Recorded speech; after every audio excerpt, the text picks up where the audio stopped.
Okay, the other thing I'm going to show you today that I've recently upgraded is my arrow rest. I've gone from the previous used Muzzy Zero Effect arrow rest to the quality archery design Ultra arrow rest, thumb lever design.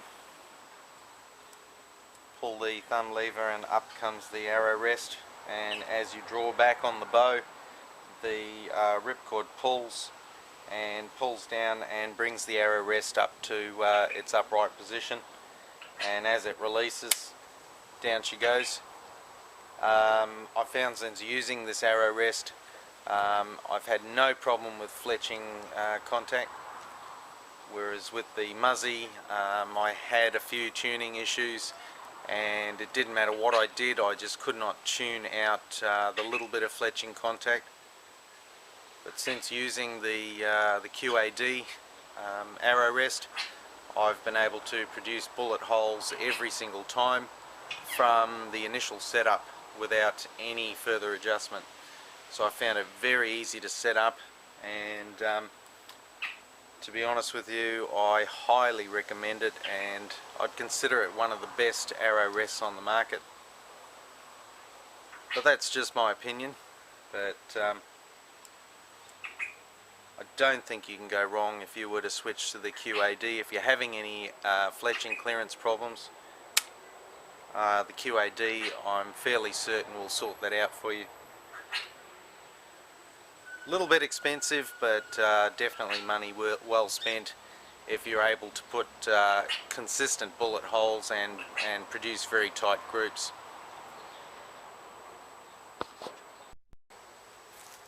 Okay, the other item I've recently upgraded or changed was my sight. I was using a HHA optimizer light sight. I've now gone for the G5 Optix sight.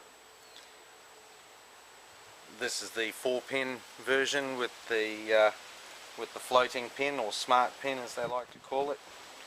You should be able to see that smart pin at the bottom there. What you would do is to mark on the sight tape the various yardages, take it out into the field and set up target at different distances and sight it in, and just mark on your sight tape where those different yardages are. The G5, very well constructed. I only tend to buy things that are well made. I don't buy cheap products. We've got the 0.19 fiber optic nylon, if you'd like to call it that, and the G5 light as well, the sight light with the rear stat feature. 7 different brightnesses in that one. Very solid design. Windage elevation adjustment, locks down. But yeah, just really does the job for me, and exceptionally good. Bright pins, and in low light situations obviously you can put the sight light on and increase the brightness. Just a bit better as a hunting sight over the HHA, which every time you've got to adjust the yardage and change the pin based on your yardage tape.